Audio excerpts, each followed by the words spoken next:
मेरा नाम नूरी फातिमा है। मैं एक छोटे से परिवार में रहती हूँ। मैंने अपने जीजाजी की नहाते हुए एक वीडियो बनाई थी। उस वीडियो के बारे में मेरे जीजाजी को नहीं पता था। उस वीडियो को रात को सोते वक्त मैं देख रही थी। जब भी मैं अपने जीजाजी के 9 इंच के हथियार को देखती तो उस वीडियो को पूरी तन्मयता से देखती थी। मैं देखते देखते पूरी तरह मन लगा कर देखती। इसके बारे में सोचती हूँ तो मेरा जिस्म कांप जाता था। मेरे अंदर एक अजीब सी बेचैनी शुरू हो जाती थी। मैं अपने आप को शांत करने की कोशिश करती, लेकिन ऐसा हो नहीं पाता था। वह बात मेरे मन से निकलती ही नहीं थी।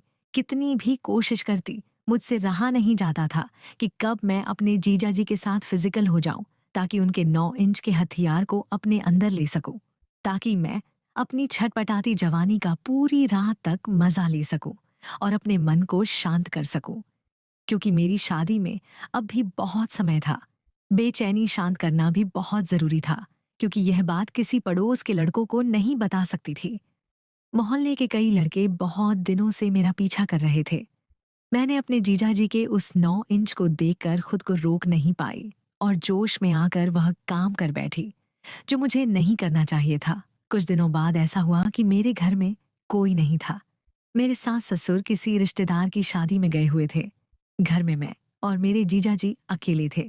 मेरी कॉलेज थी, लेकिन छुट्टी नहीं मिल रही थी क्योंकि मेरे पेपर चल रहे थे।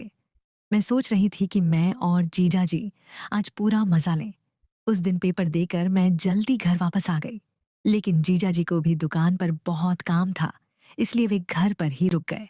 अब हम दोनों साली जीजा घर पर अकेले थे। जीजाजी की एक गर्लफ्रेंड थी जिसका नाम गजाला परवीन था। जीजाजी ने गजाला को बताया था कि घर वाले सब जा चुके हैं, सास ससुर घर पर नहीं है। तुम अपने घर बता दो कि आज पार्टी में जा रही हो और शाम होते ही मेरे घर आ जाओ, गजाला। मैं उसी समय अपनी सहेली के पास उसके घर चली गई थी, क्योंकि मैंने जो वीडियो बनाया था उसमें जीजाजी के 9 इंच को देखकर मेरे मन में बेचैनी हो रही थी। मेरी कोई बॉयफ्रेंड भी नहीं था। मैंने अपनी सहेली गीत से इस बारे में बात की कि मेरे मन में बेचैनी हो रही है। उसने कहा, अब तो शाम हो चुकी है, तुम आज रात यहीं रुक जाओ, कल सुबह मैं कुछ करूंगी। मैं उसकी बात मानकर रात उसके घर रुक गई। मैं और जीजाजी मेरे ही कमरे में कुछ देर बातें करते रहे। फिर मैं थक चुकी थी, इसलिए अपने बिस्तर पर सोने चली गई। मैं गहरी नींद में सो गई थी। मुझे नहीं पता था कि मेरे घर कोई और भी आया है। लगभग 1 घंटे बाद जब मैं उठी तो जीजाजी के कमरे से अजीब सी तेज आवाजें आ रही थीं। मैंने बिना कुछ सोचे जल्दी से जीजाजी के कमरे की ओर चल पड़ी। जैसे ही मैंने दरवाजा खोला, मैं देखकर हैरान रह गई, क्योंकि जीजाजी ने जोश में आकर दरवाजा बंद नहीं किया था। जीजाजी और गजाला एक दूसरे के साथ लगे हुए थे। जीजाजी का वह 9 इंच का हथियार मुझे दिखाई दे रहा था। उन्होंने लाइट बंद करना भूल गया था। मैंने पहले ही वीडियो में उनके 9 इंच के हथियार को देख लिया था, जो अब गजाला के अंदर था। ये मंजर बहुत अजीब था। मैं कई दिनों से उस हथियार को वीडियो में देख रही थी और आज सामने देखकर चौंक गई। जीजाजी ने गजाला के दोनों गोरे और बड़े गुलाब जामुन अपने हाथों में पकड़े हुए थे और धीरे धीरे उन्हें सहला रहे थे। वे दोनों इस कदर एक दूसरे से लिपटे और चिपके हुए थे कि उन्हें मेरी मौजूदगी का न तो पता था, न ही एहसास। मैं ये सब देखकर अपने आप को तरस रही थी। मुझे बहुत अच्छा लग रहा था। मैं पुरसुकून होकर देख रही थी। लगभग 15 मिनट तक जीजाजी ने गजाला के साथ पूरा खेल किया। जैसे ही वे शांत हुए और गजाला आवाजें निकाल रही थी, मैं बेचैन होकर अपने आप में महसूस कर रही थी कि मेरी भी मन की इच्छा पूरी हो। लेकिन जीजाजी की थोड़ी लाज की वजह से मैं जल्दी अपने कमरे में भाग गई। कुछ ही मिनट बाद गजाला मेरे पास आई। उसकी हालत देखकर मैं हैरान थी। उसके बाल खुले हुए थे और उसके चेहरे पर लिपस्टिक इधर उधर फैली हुई थी, जो जीजाजी ने उसके होठों को बच्चों की तरह चूस कर फैला दिया था। मैंने गजाला से पूछा, ये क्या हुआ है? तुमने अपनी क्या हालत बना रखी है?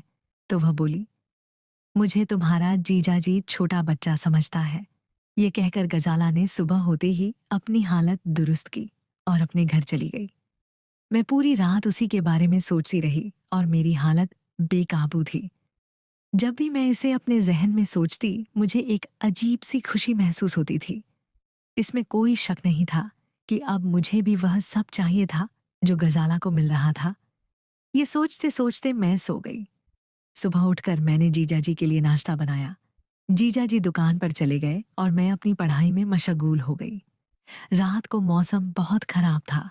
तेज गरज के साथ बारिश हो रही थी। देर तक आंधी चलती रही, फिर बारिश शुरू हो गई। बारिश इतनी तेज थी कि लाइट भी चली गई। मैं अपने कमरे में बैठी थी। तभी मुझे याद आया कि आज मुझे मौका मिला है। हवा बहुत तेज चल रही थी, इसीलिए मुझे डर लग रहा था। मैं जीजा जी के कमरे में चली गई और कहा, जीजा जी, क्या मैं आज यहाँ सो सकती हूँ? ये कहकर मैं जीजा जी के साथ एक बेड पर लेट गई। जीजा जी बोले, मेरे सिर में बहुत दर्द हो रहा है, तुम मेहरबानी करके मेरा सिर दबा दो। मैं उनके पास लेट गई और जीजा जी का वह 9 इंच का हथियार नजर आ रहा था।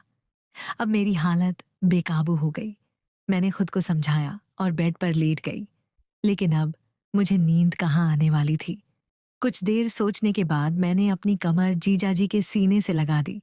जीजा जी नींद में थे और उन्होंने एक हाथ मेरे एक गुलाब जामुन पर रख दिया। अचानक मेरी आंख खुली और जब मैंने जीजा जी का हाथ अपने ऊपर देखा तो मैं बहुत खुश हुई, क्योंकि मुझे जो एहसास चाहिए था वो हो रहा था। वह एहसास मैं बयान नहीं कर सकती। मैं जीजा जी के और करीब हो गई। मुझे उनका 9 इंच का हथियार चाहिए था। अचानक जीजा जी की आंखें खुल गईं। उन्होंने अपना हाथ हटा लिया, लेकिन मैं फिर उनके करीब हो गई और उनका हाथ दोबारा अपने गुलाब जामुन पर रख लिया। जीजा जी बोले, ये तुम क्या कर रही हो?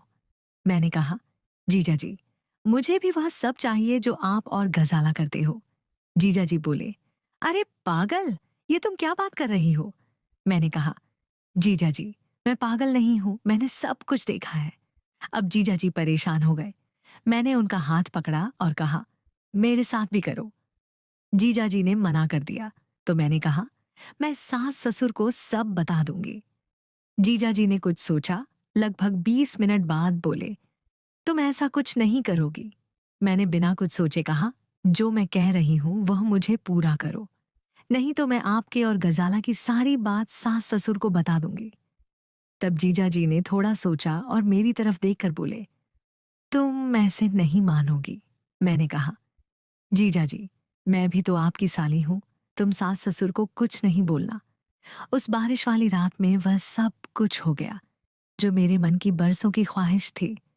अब मैं और जीजा जी दोनों सुकून में थे और सो गए। सुबह मैंने जीजा जी से कहा, जीजा जी, कोई दिक्कत तो नहीं है? जीजा जी बोले, नहीं, अब तुम सास ससुर को कुछ नहीं बोलोगी। वह रात मेरी जिंदगी की यादगार रात थी, क्योंकि वह मेरे जीजा जी थे, वरना ये खेल मैं नहीं खेल सकती थी। इस तरह मैंने 9 इंच का मजा ले लिया। दोस्तों, आप जरूर बताइए कि यह सही था या गलत। इंटरेस्टिंग कहानियां सुनने के लिए हमारे चैनल को सब्सक्राइब जरूर करें और वीडियो को लाइक करना न भूलें। कमेंट में अपनी राय जरूर दें। मिलती हूँ अगले वीडियो में।